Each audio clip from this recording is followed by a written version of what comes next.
हा लाडू तरी पहा काय जबरदस्त एकदम पेढ्याच्या चवीचा रसरशीत तोंडात टाकताच विरघळणारा मऊसूत हा लाडू कशाचा बनवला ते पाहण्यासाठी व्हिडिओ शेवटपर्यंत पहा. नमस्कार, कोल्हापुरी तडका या चॅनेलवरती मी स्वाती तुम्हा सगळ्यांचं मनापासून स्वागत करते. चला तर आज आपण एकदम मऊसूत आणि रक्षाबंधन स्पेशल असा तोंडात टाकताच विरघळणारा ओल्या नारळाचा लाडू आज आपण करणार आहोत. ते देखील एकदम कमी खर्चात घरच्या साहित्यांमध्ये आणि घरच्या घरी एकदम झटपट आणि एकदम कमी वेळेत हा लाडू बनवणार आहोत.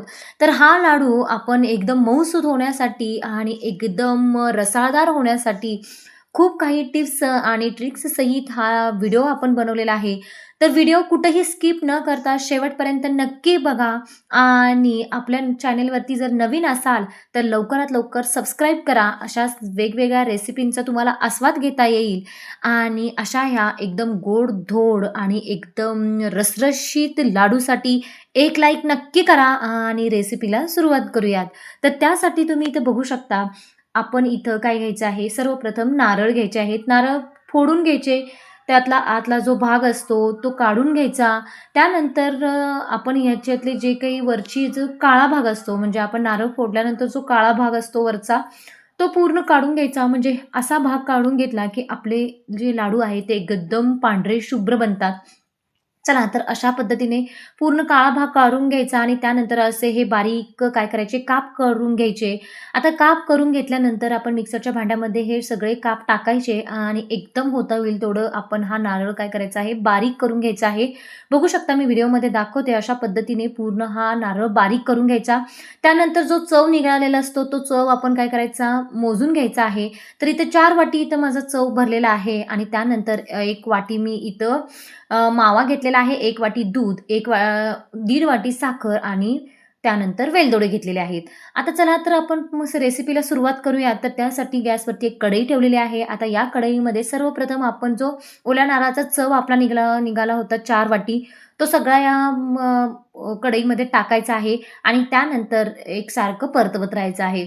तर थोडंसं मॉइश्चर यातलं कमी होईपर्यंत असंच हा नारळ काय करायचा आहे, म्हणजे हे चव जो आहे नारळाचा तो भाजून घ्यायचा. त्यानंतर थोडंसं तूप टाकायचं. अगदी चमचाभर तूप ह्यामध्ये पुरेसं आहे. चमचाभर तूप टाकायचं. पुन्हा एकदा हे सगळं भाजून घ्यायचं. तर लक्षात घ्या, यामध्ये खोबऱ्यामध्ये मॉइश्चर असतं, ते पूर्ण कमी होईपर्यंत आपण हे भाजून घ्यायचं आहे. अजिबात गॅस इथं मोठा करायचा नाही आणि करपवून ठेवायचं नाही. एकदम मंद गॅस करायचा आणि त्यानंतर थोडंसं तूप टाकून आपण हे खोबरं भाजून घ्यायचं आहे. आता थोडंसं खोबरं भाजलं गेलेलं आहे. तुम्ही बघू शकता पूर्ण मॉइश्चर त्यातलं कमी झालेलं आहे. आता या स्टेजला काय करायचं, जे दूध आपण घेतलं होतं ते सगळं दूध यामध्ये टाकून घ्यायचं आणि त्यानंतर पुन्हा एकदा हे परतवून घ्यायचं. आता त्यानंतर आपण इथं मावा घेतला होता तो देखील इथं टाकून घ्यायचा आहे आणि तो देखील मी थोडासा चुरडून टाकलेला आहे. त्यानंतर यामध्ये आपण टाकणार आहोत साखर. तर साखर इथं आपण 1.5 वाटी घेतली होती. त्याच्यापेक्षा कमी जास्त तुम्ही करू शकता. तुम्हाला जसं गोड आवडतं त्या पद्धतीने तुम्ही साखर यामध्ये टाकू शकता. पुन्हा आता हे सगळे इन्ग्रेडियंट्स जे काही आपण जिन्नस घेतले होते ते सगळे एकजीव करायचे आणि आता पूर्ण आपण हे मिश्रण आटवून घ्यायचं आहे.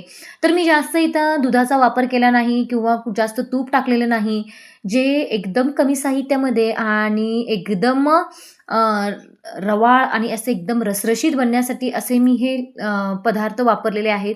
ते पदार्थ पूर्ण विरघळीपर्यंत, म्हणजे साखर पूर्ण त्या खोबऱ्यामध्ये विरघळीपर्यंत पूर्ण आपण असंच परतवत राहायचं आहे. गॅस अगदी मंद करायचा आणि आपण एकसारखं परतवत राहायचं आहे.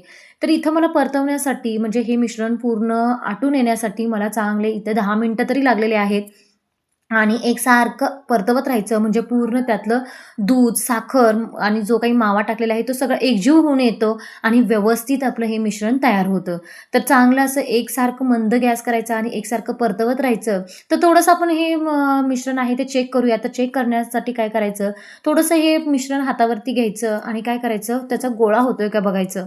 जर हा व्यवस्थित गोळा न हाताला काही चिकटता, म्हणजे कुठलंही त्यातलं साहित्य आहे ते न हाताला चिकटता व्यवस्थित जर गोळा होत असेल असेल तर ओळखून जायचे की मिश्रण व्यवस्थित तयार झालेलं आहे. तर बघू शकता पूर्ण घट्टसरपणा त्याला आलेला आहे. म्हणजेच काय पूर्ण यात साखर, दूध सगळं मिक्स झालेलं आहे आणि छान मिश्रण आटून आलेलं आहे.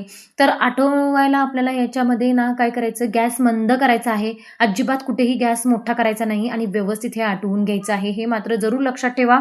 तुम्हाला आणखीन एक ट्रिक सांगते, म्हणजे कसं ओळखायचं हे मिश्रण तयार झालं आहे का. हे उलटण जे आहे ते असंच यामध्ये उभं राहिलं पाहिजे.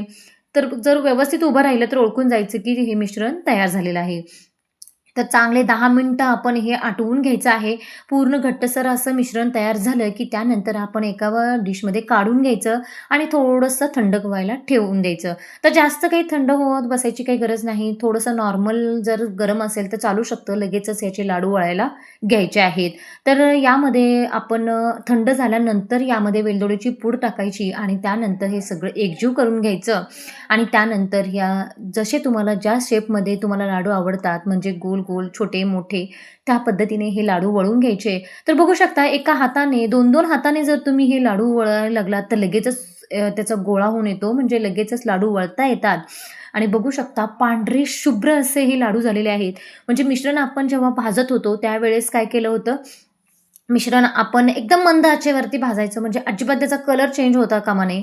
खोबरं जसं पांढरं शुभ्र आहे तसेच आपले लाडू एकदम पांढरे शुभ्र बनतात. तुम्ही बघू शकता जसा आपला खव्याचा पेढा असतो त्याच खव्याची टेस्टच आपल्या या ओल्या नारळाच्या या लाडवांना येणार आहे. तुम्ही बघू शकता अगदी पांढरे शुभ्र आपले इथे लाडू बनवून तयार झालेले आहेत. बघू शकता एका हाताने देखील तुम्ही सहज हे लाडू वळून घेऊ शकता. यामध्ये कुठलं खवा वापरलेला नाही, जास्त तूप वापरलेलं नाही, जास्त दूध वापरलेलं नाही.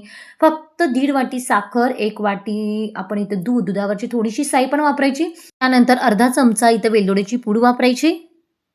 मावा आपण 1 वाटी वापरलेला आहे आणि त्यानंतर आपण हे मिश्रण तयार केलेलं आहे. तर अशा पद्धतीने हे सगळं मिक्स करायचं, सगळं व्यवस्थित आटवून घ्यायचं आणि अशा पद्धतीने हे मिश्रण तयार करून छोटे-छोटे हे लाडू वळून घ्यायचे. तर बघू शकता थोडंसं आपल्याकडे डेसिकेटेड कोकोनट असतं ते वरून टाकलं तरी चालू शकतं. मी थोडंसं त्यातलंच खोबरं बाजूला ठेवलं तर तेच त्यामध्ये घोळून घेतलेलं आहे लाडू आणि असे लाडू आपण इथं बनवून घेतलेले आहेत. तर हे लाडू बघू शकता अगदी सुंदर असे लाडू झालेले आहेत.